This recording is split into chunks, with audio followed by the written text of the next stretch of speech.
Hey, I'm Don Kiske. Thanks for checking out the Whitetail Freaks YouTube channel. Make sure you hit that subscribe button so you don't miss out on any new weekly content. This is Iowa. Iowa is known for mega giant whitetails. Here on Whitetail Freaks, we manage our Antler King food plots and grow these bucks to their full potential. The deer are free to roam, home on the range, where the deer and antelope play.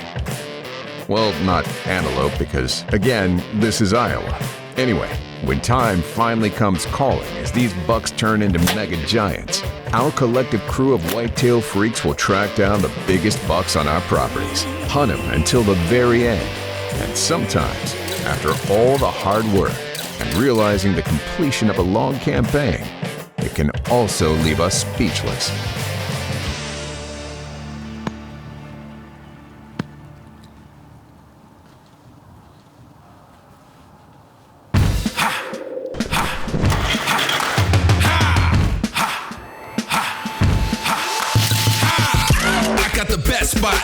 I suggest that you just not stop me or deny me. If you wanna try me, you can go and take your best shot. But I'm tighter than a headlock from a fighter with a leg lock.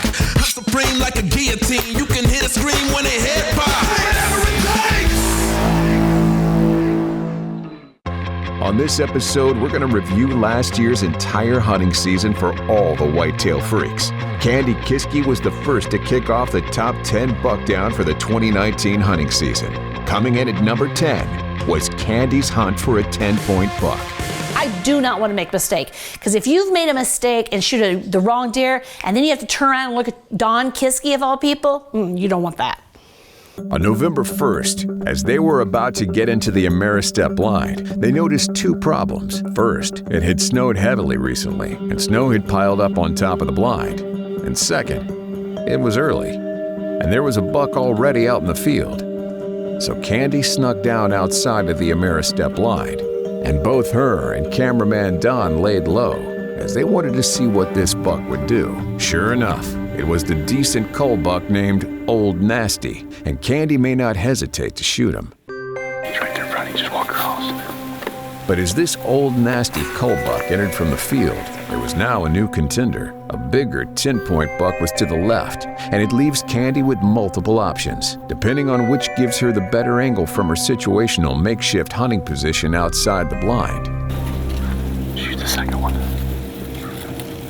This isn't the first time these two bucks ran together. Earlier in the year, on August 22nd, 2019, these two bucks were spotted together in this exact same field by the Browning trail cam. Now, Candy has to decide which one to shoot, the Old Nasty cull buck or the better-looking 10-point. I come back across for you. Luckily for Candy, the better-looking 10-point was the best opportunity presented to her.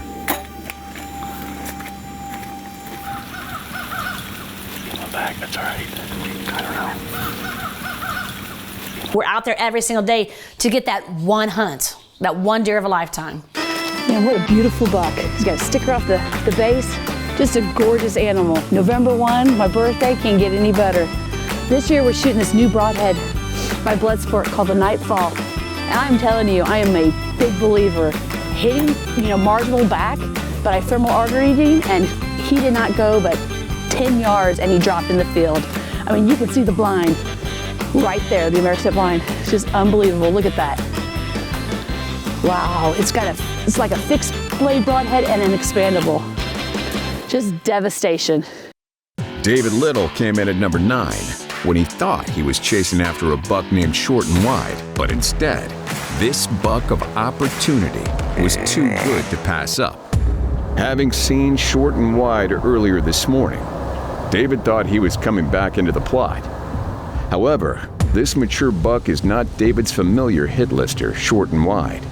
This deer comes busting through the brush and blows these two does that were bedded down, blows them out, starts running them around a little bit. Instantly, I was back on my flex tone grunter. I gave this deer 2 short grunts.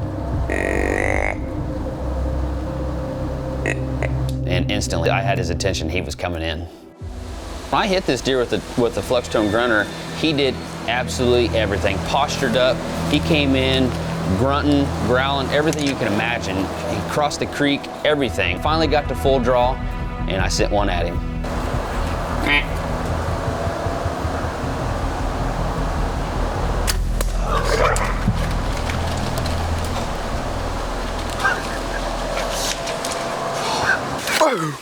You ain't getting better than that, buddy. Yes! Yes! All there was left is to climb down from the Millenniums and go recover my buck. Well, here he is.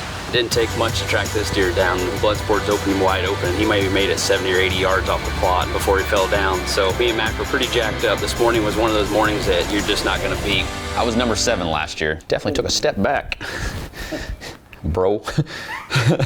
Stay tuned, as Tyler Reese is the next to cruise into the number 8 spot. It was the middle of December, and Tyler Reese was hoping a 152 1/2 inch buck would show up before last light for the number 8 spot. I couldn't believe there was a doe came out on her own, wasn't running, she was settled down. As he had only about 15 minutes of light remaining and still needed a shooter buck to appear. As things kind of got towards the end of the day, I looked over to my left. There was a pretty nice deer that had just stepped out.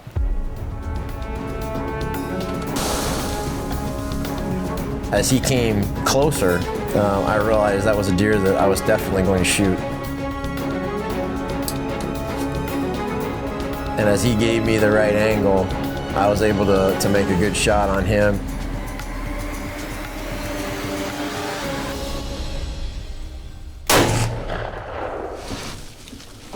Very good, very good, very nice. And he didn't run very far. He ran right back towards my left. Big tall 2s, great 3s. He's working on 4s, but like this deer's been an 8-pointer all his life. He's got all this character down here. What a buck. We are loving life right now. Heck yes. Oh, I love these guns. I love shooting guns. Candy Kiske then took the number 7 spot when she hunted after a buck named Crooked Brow with her Paramount CVA. It was early, and much to Don and Candy's surprise, Crooked Brow makes an appearance at the edge of the timber. Well, we just saw Crooked Brow. He's coming in. I can't believe it as warm as this. I can't believe he came out this weather. Face is right now. Oh, his face is okay. So deer behind you. Yeah, I see him. It's a small buck behind him. Now the problem is Crooked Brow is bunched up with several deer, He's got too many deer behind him. so Candy will have to patiently wait for him to move free. Is that a bad angle? Wait for him to turn. That doe would get out of the way. I wonder how far a shot that is. How far is it? Not very far. Okay. 70, 80 yards. Now he's turning to the left. Come on. That doe needs to get out of the way. Okay, ready? Just wait. Wow. Because I didn't have my fingers in my ears, that's why. Whew. My heart was beating. Blew my ears out. I'm sorry, Don. Candy Kiske recovered Crooked Brow for the number 7 spot. Beautiful buck. What a hunt. That was exciting. My heart was pounding. Last year I didn't shoot a buck with my CVA, but this year I got a dandy. This Paramount is a tack driving machine. I love it. Awesome. Look at his brows. Look at the stuff coming off his bases. He's a cool buck. Not to be outdone, Mr. Don Kiske then goes on to take the number 6 spot.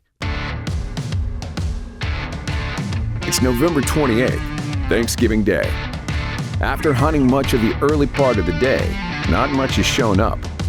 But just as Don was about to call it a night, a heavy 10.5x6 that Don has seen on the Browning trail cam is interested in coming into the field before dark, giving Don one last ditch effort to put this buck on the ground.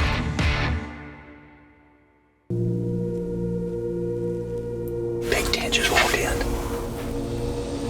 Right to the left.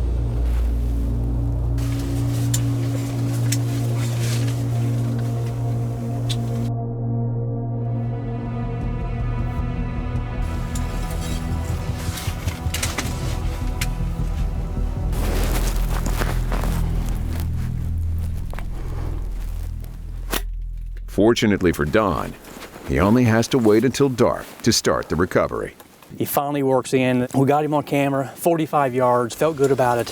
I think we got the Big 10. That's one of the biggest ones actually on my farm this year. So finally did it tonight with just about a week left before gun season. Big 5x6. Look at that big, massive beam, full wraparound. Got in the mirror step blind tonight, got it done. 45-yard heart shot. What a beauty. I am on the board, baby. Love it. Love it. We'll get the Polaris and get him out of here. On December 15th, a snowy day had deer piling into the field where Spencer was seeking a buck for the number 5 spot. So this deer comes down off the ridge, and you know, both Woody and I knew this deer needed to be killed. So I had the CVA out, and it was just kind of one of those deals. Not a lot of pre-roll. You know, he came out and there was 50 deer out in the field, and it was kind of one of those tricky situations where we had to let him clear a couple times, and you know, Woody gave me the go-ahead, you know, I'm on him, and 90 yards.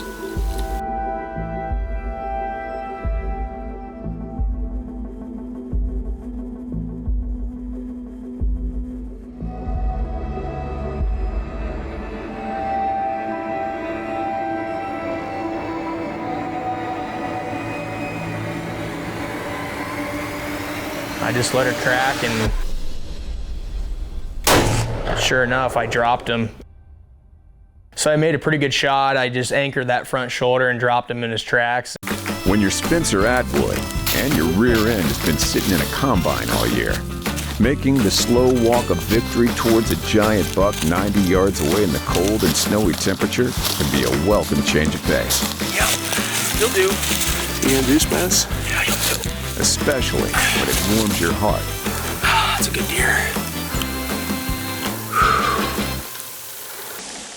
Mr. Don Kiske battled a thinner deer herd this year due to EHD, but that didn't stop him from taking the number 4 buck.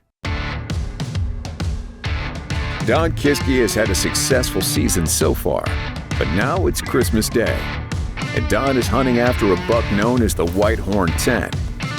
Don knows he frequents this field and is hoping he'll show up before last light to get a chance at it.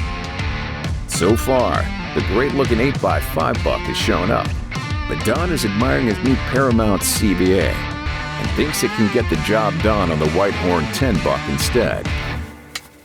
Got the beautiful Paramount from CVA right here. We are ready to roll. Just need the Whitehorn 10 come in.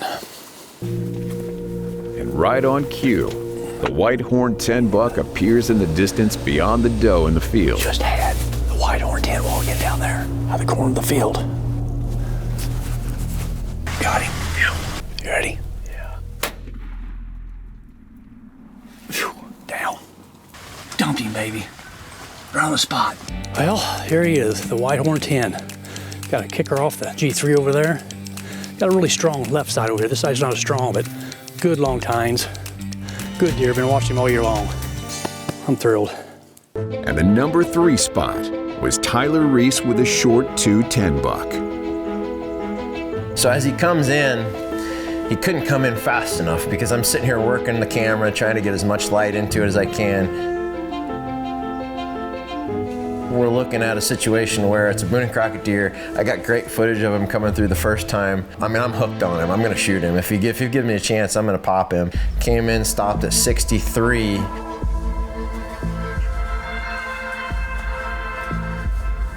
I kind of made the decision. I had the does at 35 yards over here, and then he's squared up right in front of me. I got the camera on him. We're able to shoot those types of ranges consistently, and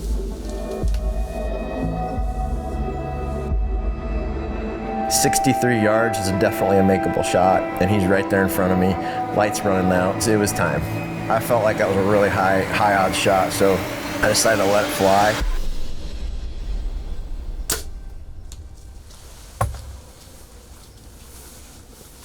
Just absolutely took that deer's heart out. The short 210 right here. Holy smokes. What body size. This deer is absolutely huge. Holy cow.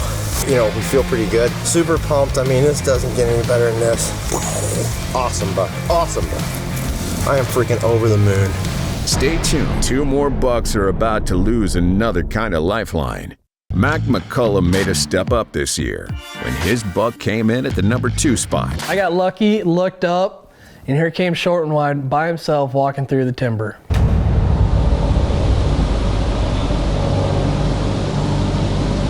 He's cutting across through the bedding, came out in the food, grabbed the old flex tone, tooted at him twice.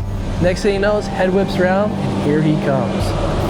And this is where you can see by the footage, self-filming can be a royal pain in the butt, but he came down the edge of the plot. At that point, I knew I was done filming with the camera. Thank God for the second camera angle on my bow. Otherwise, I wouldn't have got any footage at all. I ended up being able to swing around and get a shot at him about 25 yards.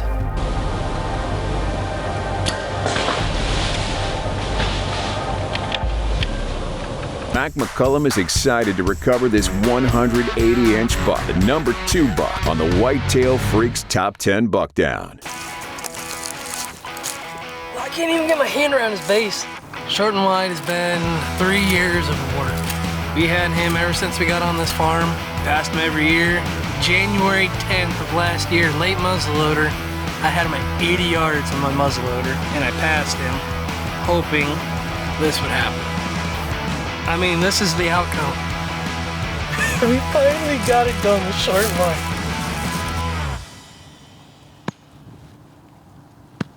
Woody Orn was the lucky winner of the biggest deer of the season when he hunted after this giant Iowa buck for the number 1 spot on the Whitetail Freaks Top 10 Buck Down. He steps out from behind the tree, and apparently the little basket rack that I was looking at were his brow tines because it was the big show.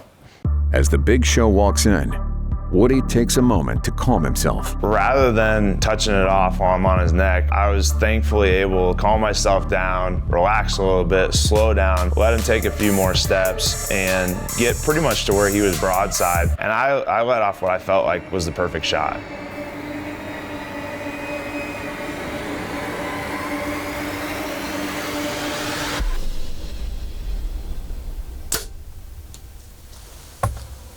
So I touch it off, and that blood sport just bursts through him, and I instantly see blood come out, and I could not be more relieved knowing that I made a great shot on this deer. He's gonna run into the timber and he's gonna die. I'm in shock at what just happened. As much doubt as I had about that shot at first, it ended up being in the right spot and did the job, and like I said, 60 yards later, that deer was on the ground. It's been a long time coming with this deer. We got the first pictures of him last year, actually in the same little travel corridor. Got pictures of him on the Brownie. He showed up late, didn't get any pictures of him in the summer. If he could survive till this year, he'd really blow up, and he did just that. I mean, I don't know if I'll ever shoot another deer like this, and that's okay, because this is a deer of a lifetime for me. This is incredible. The only reason I was able to move up to the number 1 spot this year was because Spencer wasn't able to hunt enough. If Spencer would have hunted 2 or 3 more times, he'd have got a bigger deer, hands down. So thanks, Spence.